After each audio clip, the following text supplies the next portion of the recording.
Matapos ang confrontation ng Hailey dito kina Hinrig at Nobunaga ay ngayon na i-review na natin ang chapter 400 o ang episode 61 ng ating Dark Continent series ay sa wakas. Masasaksihan na natin ang mga sumunod na nangyari matapos na napaalis si Nobunaga sa hideout ng Hailey. At matutunghayan din natin ngayon ang isang misteryosong pangyayari. Yan at marami pang iba ang ating masasaksihan sa episode na ito, kaya naman this is Mr. Miken at huwag na natin patagalin pa. Let's go!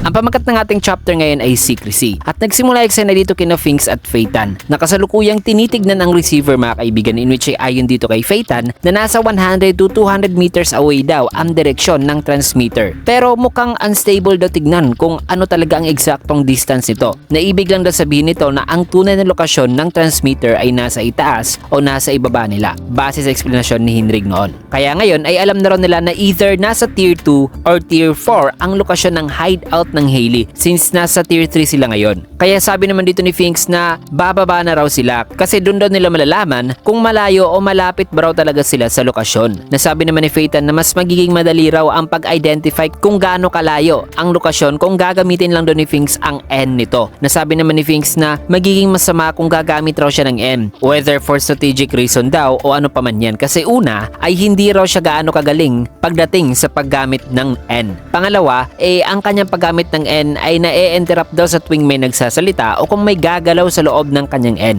At isa pa, habang nakamintay ng kanyang N ay di rin daw siya pwedeng gumalaw, kaya kung gagamit daw siya ng N ay dapat ay nasa isang maliit o closed area raw siya gaya nung nasa warehouse. Pero even if kaya niya raw i-perform ang malawak talaga na N mga kaibigan dito, ay parang nagiging target naman daw siya sa iba pang mga non-users na possible threat sapagkat maa-identify nila sa kung sino ngayon ang gumagamit ng N. Kaya na may matapos niyan ay dumating naman si Nobunaga at tinanong sila sa kung bakit nandirito pa raw sila. Nasagot naman ni Phaeton na ikaw rin naman. Tanong naman ni Finks na nakabalik ka na pala. Tugon naman ni Nobunaga na sasabihin ko lang sa inyo mamaya kung ano ang nangyari. Pero sa ngayon gumagana ba raw ang transmitter? Nasagot naman ni Phaeton na oo. Napatungo na raw sila sa kung nasa ng transmitter para makumpirma nila kung nasa itaas nga ba o nasa baba ang hideout ng Hailey. Tanong naman ni Nobunaga na yun lang. Sagot naman ni Finks na alam mo naman na 10 minuto pa lang ang lumipas simula nung umalis ka, diba? At sa tingin ko na nasa tier 2 ang transmitter ngayon. So as soon as malalaman na raw nila kung nasan daw talaga ito, ay saka na lang daw sila dadaan sa hidden door na nasa opisina ng Char family. Pero bago muna yan mga kaibigan, kung naghahanap kayo ng online streaming site o app na may napakalawak na offer na kung saan ay pwede kayong manood ng anime, movies, TV shows, pati sports at marami pang iba mga kaibigan, you name it. Ang lahat ng yan ay sagot ng UCine. Isang online streaming site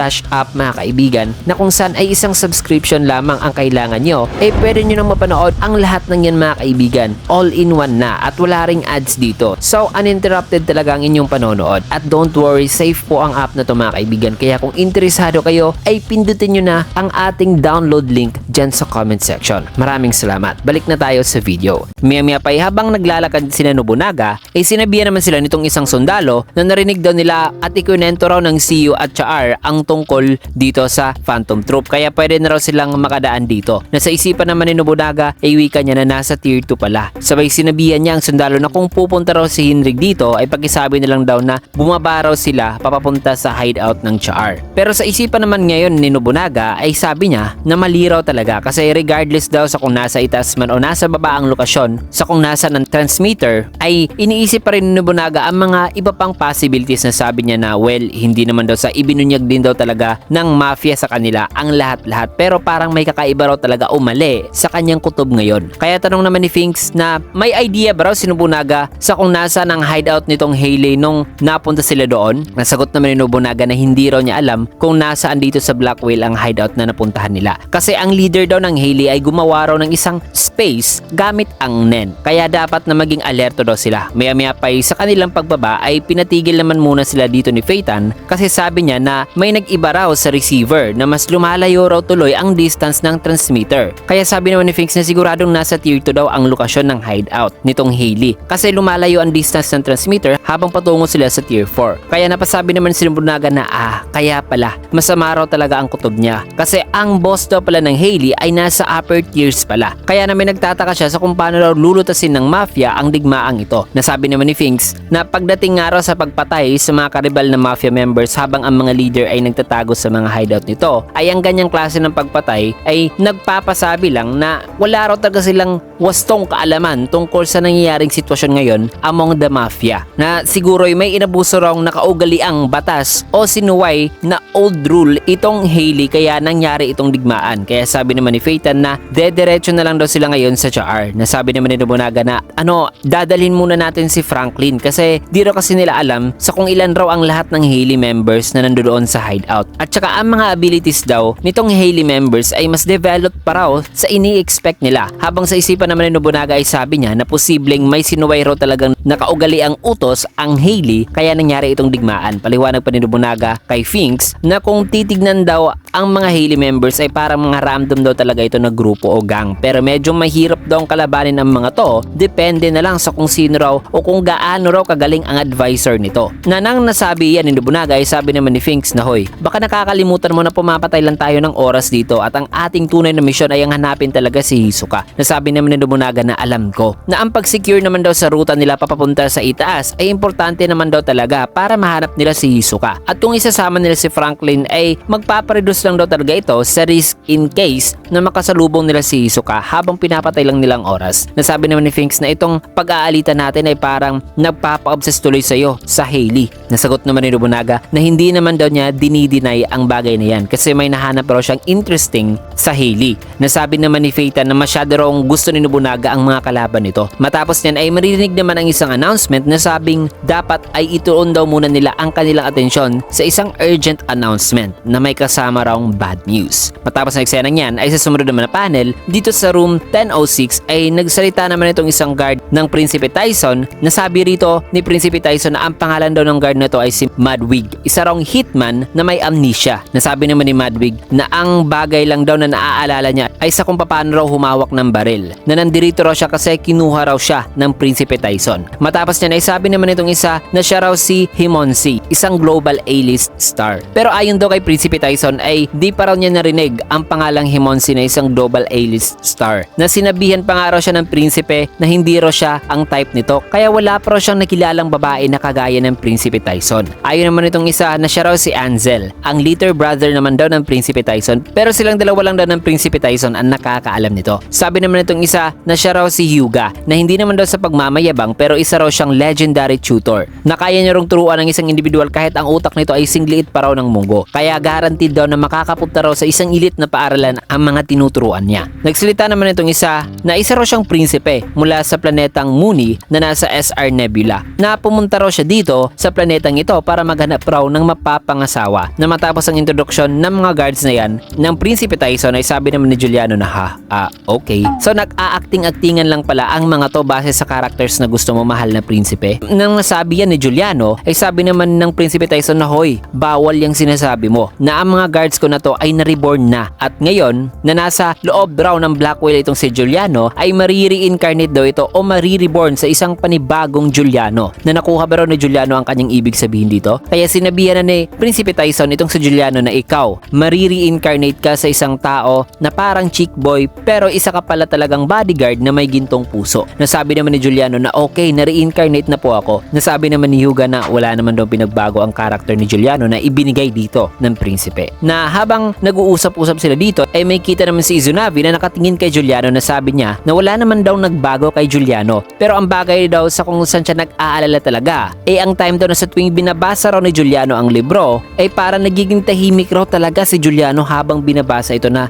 sobra talaga ang pagfo-focus mga kaibigan base sa nakita natin sa nakaraang chapter. Kaya dagdag pa rito sa isipan ni Izunami na sigurado raw siyang konektado raw iyon sa Nen ability ng Nen Beast ng Prinsipe Tyson. Pero kung ang pagmamahal daw talaga ang pinapriority ng Nen Beast na yan, then posible rang magagamit nila ito para makumbinse ang hari na i-cancela na lang ang succession contest na ito. Kaya tinanong naman ni Izunami ang prinsipe kung ibinigay ba raw ng Prinsipe Tyson ang copies ng mga libro sa ibang prinsipe. Nasagot naman ni Tyson na binigyan niya raw ng libro ang mga lower rank prince pati na ang mga ina nito, pero posibleng di raw nila binasa ang kanyang libro, na posibleng iniligpit na nga ito o binasura lamang. Nadagdag pa ni Tyson na nasa delicate position daw siya pagdating dito sa agawan ng trono at wala raw siyang masyadong impluwensya kumpara sa iba. Tinanong naman siya dito ni Izunave kung binigyan ba rin nitong si Prinsipe Tyson ng libro ang mahal na hari. Nasagot naman ni Tyson na kailangan pa raw niya ng permission para makita ang kanyang ama, pero sinabihan niya na raw ang kanyang ina patungkol dito, kaya sana ay mabigyan daw ng kopya ng kanyang libro ang kanyang ama. At yun daw talaga ang kondisyon niya para sumali na lang sa succession war na ito mga kaibigan, na ang ibigay ang kopya ng kanyang libro sa hari. Kasi di raw talaga siya sasali sa succession contest na ito in the first place. Nasabi pa niya na nadismaya nga raw ang kanyang ina na naging ganito lang daw siya ngayon. Kaya hindi raw nag-e-expect ang kanyang ina ng isang apo mula sa kanya. Na lagi raw sinasabi ng kanyang ina na hindi raw nito gustong kaawaan siya ng iba pang mga reyna. Na gusto raw talaga ng kanyang ina na maghigante sa iba. Pero unfortunately, ayon dito kay Tyson na siya bilang ang anak ng reyna na kanyang ina ay lumalaban lang daw gamit ang power of love. Nang masabi ng prinsipe ay sabi naman ni Izunave na mahal na prinsipe, pakiusap, ikumbinsi mo ang iyong ina para makausap mo mismo ang hari sa personal, para sa susunod na banquet ay mababasa raw ng hari ang libro nito, na bakay yun daw ang susi na magbabago pa ang isipan at desisyon ng hari at ititigil na lang nito ang succession war kapag nabasa na nito ang kanyang libro. Nasabi naman ni Tyson na natutuwa raw siya na narinig niya ang bagay na yan dito kay Izunave, kaya oo, sasabihan daw niya ang kanyang ina tungkol dito. Matapos niyan ay dito naman sa room 1010 ay makikita ang dalawang guards ng Reynang Seiko na nakabantay dito sa labas habang pinapaligiran naman sila ng apat pa ng mga sundalo, kung kaya't nagsalita naman dito sa intercom ang Reynang Seiko at sinabihan ang mga sundalo na mamaya na lang daw yung mga regulasyon na yan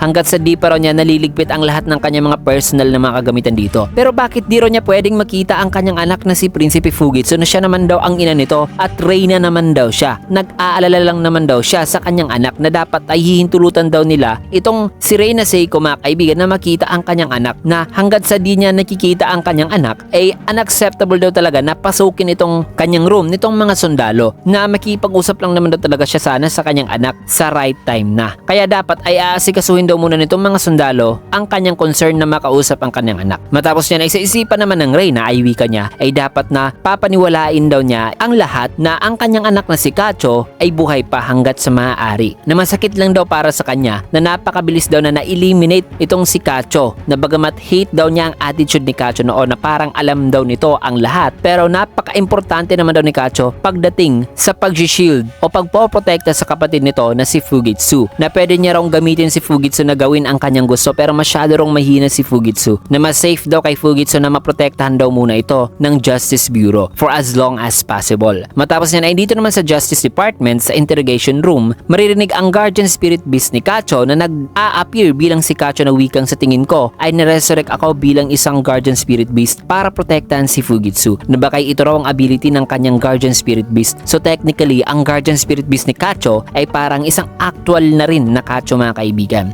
from its emotion at attitude. Nasabi pa ni Kacho na tawagin na lang din natin itong Kacho mga kaibigan, na kung nakikita raw siya ngayon ni Fugitsu even though isa siyang guardian spirit beast ay ibig sabihin nito na wala na raw siya sa succession contest. At kung ginagamit daw niya ngayon ang aura ni Fugitsu, then mabibigatan raw talaga si Fugitsu sa pasanin na yan, na siya pa raw ang masisisi kung magko-collapse ito, na kung sakali man daw malaman ni Fugitsu ang katotohanan ay posible ba raw na gagaan na lang ang masasabing pasanin ni Fugitsu, na habang nagsasalita si Kacho ay di naman makasagot at nanginginig na umiiyak itong si Melody, na sa isipan nito ay wika niya na ano raw pala ang kanyang nagawa, na kasalanan niya ang lahat ng to, kung kaya't sinabihan naman siya ni Kacho na tumigil na raw ito sa pagsisisi sa sarili nito, na saka na lang daw itong magdrama kung si Melody na lang daw ang mag-isa sa isang silid. Nakagustuhan naman daw talaga niya ang mga nangyari o ang kanilang ginawa noon, kaya wala raw siyang pagsisisi at mas nagiging simple na raw ang lahat para sa kanya na nasa ganitong state na siya. Nagagawin daw nilang hari itong si Fugitsu, na kung di raw sila makatakas then lalaban na lang daw sila. Nasabi naman ni Kacho na iniisip daw talaga ng lahat na patay na siya o nawala na siya, pero mamaya o sa kalaunan ay bigla na lang daw siyang mag-a-appear sa iba na buhay. Kaya iti-take advantage daw nila sa future ang sitwasyon na yan. Basta di lang daw nila sabihan si Fugitsu na namatay daw talaga siya. Nasabi naman itong investigator na kung ganun ay dapat nasabihan na raw ni Kacho si Fugitsu in advance na ang lahat ng mga tao ay nag-aakalang patay na talaga itong si Kacho. Kasi since na nag-i-exist naman daw talaga si Kacho at nakikita siya nitong si Fugitsu, ay ang explanation na yan ni Kacho ay valid para kay Fujitsu. Nasabi pa ng investigator na itong mga multo at mga nen ay nakaka-overwhelm daw talaga na parang di ka panipaniwala, pero dahil sa mga sinabi ng army at sa current condition ngayon ni Melody ay somehow naniniwala naman siya na nag-i-exist daw ang lahat ng mga to. Nasa isipan naman ngayon ni Melody ay wika niya na nakakainis na kahit sa mga ganitong sitwasyon ay kalmado pa rin daw itong investigator. Kaya dagdag pa nitong investigator, nagaya raw sa sinabi ni Kacho na ayaw niya raw na unstable pa rin itong mental state ni Melody kasi ang babae raw na nasa kalahati nga ang edad nitong si Melody ay naghihintay raw dito sa kanya. Kaya wag daw sana silang i-disappoint itong si Melody. No, sabi naman ni Kacho na sige na, Chang Melody, ano na, tutulong ka ba o hindi? Mga salitang ikinainis naman ni Melody kasi tinawag siya nitong Chang Melody. Kaya napangiti rito si Kacho mga kaibigan. Nasabi naman ni Melody na sige na nga. Sabi naman itong investigator na ayos. Pero ang uunahin daw muna nila ay ang tungkol sa 5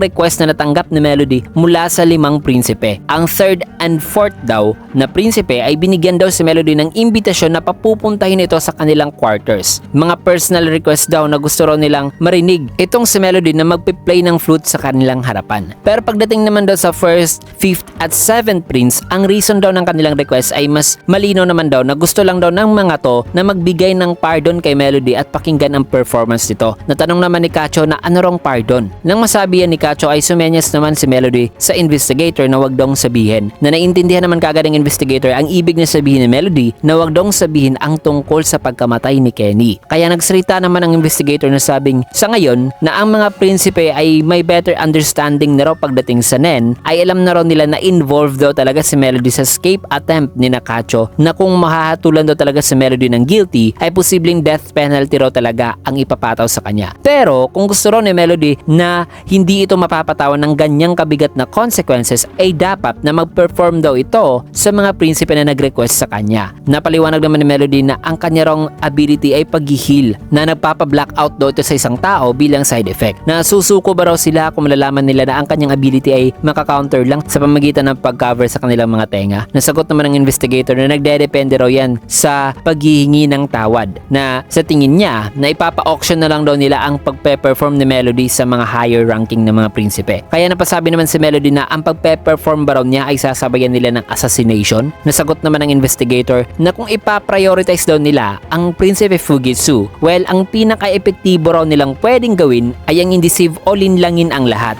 at iligpit daw ang mga higher ranking ng mga prinsipe at sila na raw mismo ang gagawa niyan ayon nitong investigator. Darag pa niya na ideally, ang pinakamainam lang daw na kanilang pwedeng gawin ay ang lagyan daw ng isang uri ng lason na unti-unting umeepekto sa isang tao. Nalalagyan daw nila ng isang lason ang bibig ng prinsipe habang nabablackout ito dahil sa ability ni Melody. Na kung sang-ayon daw si Melody sa planong yan, kaya niya raw iprepara ang lahat ng mga kinakailangan para gawin yan. Mga salitang di naman napasagot kay Melody na sabi naman ni Melody sa investigator na kung papalpak naman daw sila sa planong iyan ay nangangahulugan lang daw talaga iyan ng kamatayan. Na bakit gagawin daw ito nitong investigator para lamang dito sa kanila. Na nang masabi ni Melody ay diretsahan namang nagsalita ang investigator na sabing nakakapagtataka. Akala ko ba in-explain ko na ang bagay na ito sa iyo noon. Na in love daw kasi siya dito kay Melody na sabi niya rito kay Melody na Melody, gusto kita. Mga salitang nagpagulat naman kay Melody at Kacho. Kaya paliwanag pa ng investigator na hindi raw siya nakatulog noon simula nung narinig niya ang performance ni Melody. Na lagi niya raw iniisip ang bagay na yun kasi nag-enjoy daw talaga siya sa performance na yun ni Melody. Na di pa raw siya nakaramdam ng ganoong klase ng pagtibok ng puso. Na di nga raw niya alam noon kung ano raw ang kanyang gagawin, na inassume daw ng mga tao na workaholic lang siya pero ang totoo ay mas inaasam niya raw talaga ang pagmamahal kesa sa iba. Kaya natural lang daw siguro na ipaprioritize niya raw talaga ang mga bagay pagdating dito sa taong minamahal niya. Nang masabi ng investigator ay ayon naman sa isipan ni Melody ay sabi niya na ano ito, ang ritmo daw ng pagtibok ng puso nitong investigator ay napaka-precise at match daw talaga sa nararamdaman nito. Na isa ba raw itong trap? Pero ang investigator daw mismo ang nagsimula sa topic na pag-a-assassinate na siguro inutusan lang daw itong investigator ng isang prinsipe. Pero ang di niya raw nakukuha rito ay pwede naman daw talaga silang iligpit nitong investigator dito sa loob ng Justice Bureau pero bakit napaka-eager daw tuloy nitong investigator na gawin ang kanilang binabalak na yan o planong paglason sa mga prinsipe na sigurado raw siya na manipulator daw itong investigator na nagpapanggap na di raw nito alam ang tungkol sa Ned na parang minanipula lang daw nito ang sarili nito na maging isang non-Nen user kuno na sinusubukan sinusubukan daw silang gamitin nito para sa mga tinatago nitong layunin. Pero sumagot naman si Melody dito sa investigator na okay. Sang-ayon kami sa plano na yan, kaya sagot naman ng investigator na okay. Kukunin ko na ang mga supplies. Gamitin mo ang mga request ng pagbisita dun sa mga prinsipe para mapadami daw nila ang mga dadalo sa susunod na banquet. Habang sa isipan naman ni Melody ay wika pa niya na ang pag-a-assassinate sa mga higher ranking prince ay ang tunay daw talaga na goal. So sa tingin niya na ang nasa likod daw sa pagpaplano sa pag-assassinate sa mga higher ranking prince ay hindi raw kabilang sa mga nag-request sa kanya ng pagbisita, which is ang 5 prinsipeng binanggit ng investigator kanina. Kung kaya't nagsalita naman si Kacho na siya naman daw ay gagampanan niya raw ang kanyang part na kailangan daw nila ang tulong ni Fugitsu at i-explain daw niya kay Fugitsu ang tungkol sa mga taong naniniwala ngayong patay na talaga siya at ipapaintindi niya raw kay Fugitsu na balak nilang iligpit ang 3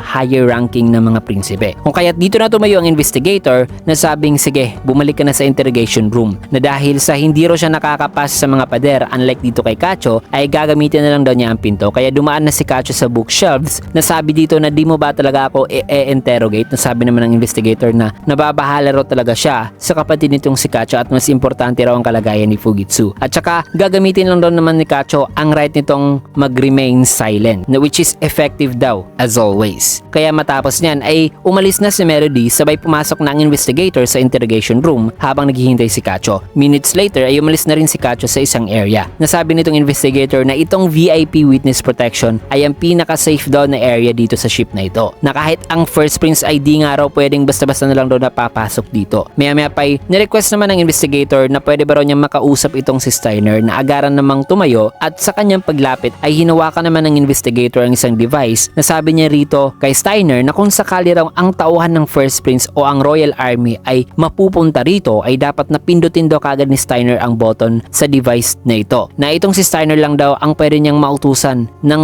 bagay na ito bilang outsider, na paliwanag pa niya na ang Justice Bureau ay ang pinaka-neutral daw na institusyon dito, pero once na ang isang special martial law ay madideklara na, ay itong Justice Bureau ay magiging isang base daw ng diktadura. Nasabi naman ni Steiner na in case daw sa national emergency ay ang military raw ang magkakaroon ng temporaryong kapangyarihan sa pag-govern sa mga tao. Nasabi naman ng investigator na ang worst case scenario nga raw ay kung ang pagtatransfer daw sa kapangyarihan dito sa mga army ay mangyayari sa time na may ipinadala raw na sundalo dito sa loob ng Justice Bureau, ay once na mangyari raw yan ay ang mga sinususpetsahan na parang nagbabalak ng rebellion ay papatayin daw talaga at i-execute ang lahat ng tao rito sa loob ng Justice Department sa loob lamang ng 10 minuto. Kaya sabi naman ni Steiner na so ito raw pala ang huling option nila na panlaban sa mga posibleng pagwawala ng army in the future, na hindi niya raw alam ang ilan pang detalye sa succession battle, pero ganyan na ba raw talaga kalala ang sitwasyon ngayon? Nasagot naman ng investigator na di niya raw alam, kaya dapat ay prepared daw talaga sana sila. Na itong si Steiner daw ang iilan lang sa mga magiging witness dito sa Black Whale na guaranteed na makakauwing buhay. Kaya ang safety daw ni Steiner ay naka-insurance na talaga na kahit anumang mangyari. Na sa isipan naman ni Steiner na ibig lang daw sabihin niyan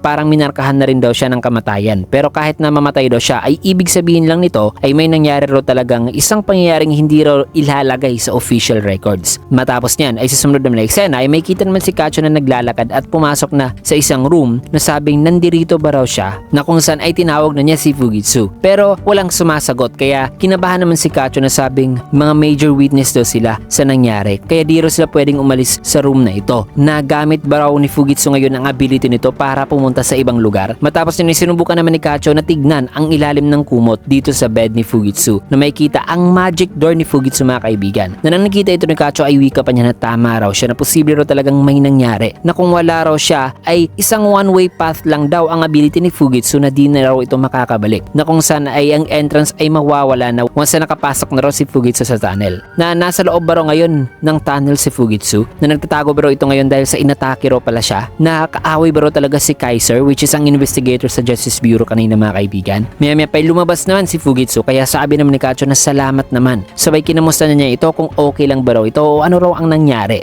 Kaya sabi naman ni Fugitsu na makinig ka, may nadiskubre ako, ang mahik ako, na diba isang beses ko lang yun nagagamit sa isang araw. Well ngayon ay kaya niya na raw gamitin ng ilang beses sa isang araw ang ability na yon. At guess what? Ang return door o ang pinto para makabalik siya ay nag-a-appear na rin daw kahit wala raw itong si Kacho o kahit mag-isa lang daw siya, na kahit nakakabalik lang daw siya dun sa original lang naman na lokasyon na kanyang pinanggalingan, pero base sa kanya na nadiskubre ngayon ay maraming lugar na raw ang kanyang pwedeng puntahan habang nagpapahinga raw itong si Kacho. Mga salitang nagpabahala naman kay Kacho kasi parang nag-iba na ang mukha nitong si Fugitsu mga kaibigan. Nasabi nitong si Kacho dito kay Fugitsu na mukhang pagod ka yata. Nasabi naman ni Fugitsu habang umingiti na ayos lang daw siya at di lang daw yun ang kanya nadiskubre kasi nagiging masaya raw talaga siya ng husto at punong-puno ng energy every time na ginagamit daw niya ang kanyang mahika o ability na pwede na raw niyang i-search ang bawat sulok at lugar nitong Black Whale. Nagagamitin daw talaga nila ang kanilang mahika at mag-i-improve pa para makatakas daw silang magkasama dito sa loob ng Black Whale. Na habang nagsasalita dyan si Fugitsu ay sa isipan naman ngayon ni Kacho ay wika niya na ano bang nangyayari? Dahil ba ito sa ability ni Kacho na isa ba raw itong uri ng ability na mas lumalala the more na mas ginagamit ito consecutively? Kaya sinabihan niya si Fugitsu na parang namumutla raw ito. Subalit hinawakan na ni Fugitsu ang kanyang kamay na sabing, alam ko noon pa na lagi mo talaga akong pinoprotektahan kaya ngayon ay ako naman. Gagawin ko ang lahat at gusto ko itong gawin. Wika nitong si Fugitsu na nakangiti pero umiiyak mga kaibigan. May kita naman sa mukha ni Kacho ang lubos na pagkabahala. Kaya sinabihan na niya si Fugitsu na sige pero magpahinga muna tayo. Ngunit sabi naman ni Fugitsu na okay lang daw siya. Pero sabi naman dito ni Kacho na gusto niya raw magpahinga. Na magpapahinga lang daw muna sila at mamaya na lang daw nila ipagpapatuloy ang kanilang gagawin sa pag-e-explore sa mga lugar dito sa Black Whale. Kaya sumang-ayon naman dito si Fugitsu. Matapos niya ay nagkita naman si Kacho at Melody na kung saan ay sinabihan niya si Melody na nahimatay daw si Fugitsu na hindi raw ito natulog. Sadyang nahimatay lang daw talaga ito at hindi raw yan normal. Pero di niya raw alam kung ano raw talaga ang tunay na rason nito. Nasabi naman ni Melody na gusto raw sana niyang makita talaga ang tunay na kalagayan ni Fugitsu pero isa raw kasi siyang witness material. So hindi raw siya pwedeng makalapit talaga kina Fugitsu at Kacho. At mas mahirap pa raw talaga na makalapit dito kay Fugitsu na kung saan ay sinabihan na lang niya dito si Kacho na ipapa-adjust na lang daw nila kay Kaiser ang kanyang meeting time sa mga prinsipe at ang schedule sa pag-e-interview kay Fugitsu. Nagagawin nila ang adjustments na yan para makasalubong daw niya si Fugitsu sa may hallway at makita talaga ito in person. Kaya na may matapos ang eksenang yan ay may kita na nasa hallway na nga si Melody na naglalakad kasama ang dalawang sundalo habang sa kanyang harapan naman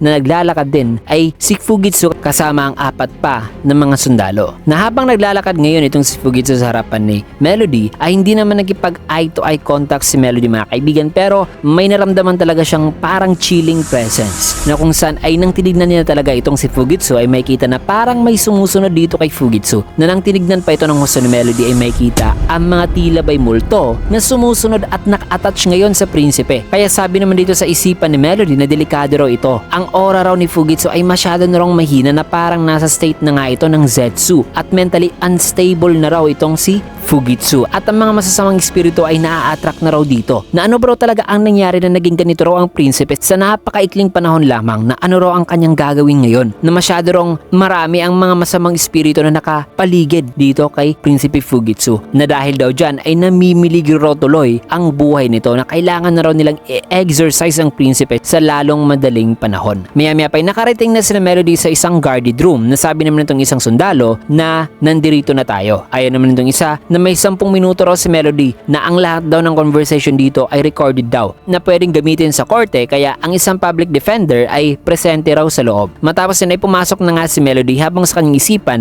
ay wika niya na bakit nasa mahinang state na raw ngayon si Fugitsu na ang di raw niya naiintindihan dito ay di niya raw nakikita sa kung sino at ano raw talaga ang nagpopossess kay Fugitsu na kung makapangyarihan daw ito ay siguro na may trace o bagay daw magbibigay sa kanya ng clue sa kung sino raw talaga ang may pakanahan ito. Nabase rin daw sa timing ng kanyang pagpasok dito at sa paglabas din ni Fugitsu ay basically nandirito raw siya sa loob para sa negosyasyon habang si Fugitsu naman ay nag-act as a hostage sa isang low-key lang na manner mga kaibigan para maiwasan itong si Melody na magkipag-negotiate sa masamang paraan. Matapos na makita naman ang third prince na si Zhonglei na personal na humarap dito kay Melody na ikinasurpresa naman ni Melody na sabi rito ni Melody na hindi niya raw na-imagine noon na personal daw palang dadalo dito ang prinsipe Zhonglei. Nasagot naman ni Zhonglei na gusto lang daw talaga niya magpakita ng respeto dito kay Melody kasi ang performance daw nito noon sa banquet ay isa raw talagang out of this world na performance pero may dalawa lang daw siyang request. Gusto raw niyang marinig ulit ang performance nito at ang pangalawa ay gusto raw niyang tanggapin na Melody ang kanyang ibibigay sa kanya ngayon bilang pagpapakita na rin ng respeto. Nasabi naman itong public defender na tatanggapin ba raw ito ni Melody? Nasagot naman ni Melody na oo kaya ibinigay na ni Zhonglei ang kanyang sinabing bagay na gawa raw niya at ang bagay na na yan ay isa pala sa mga coin ni Zhang Lei mga kaibigan na ipinagtataka naman ngayon ni Melody. Matapos niya na isa sumunod naman ay ang humarap naman kay Melody ay ang Captain of Guards na Cherednik na si Valentine. Nasabi nito na ako si Valentine ang representative ng 4th Prince Cherednik, na alam daw niya na ang pagkipag-negotiate sa lugar na ito ay wala raw talagang saysay, pero gusto raw sana niyang kumpirmahin ang ilang mga bagay. Nasa isipan naman ni Melody ay wika niya na isang negosasyon. Nasabi naman ni Valentine na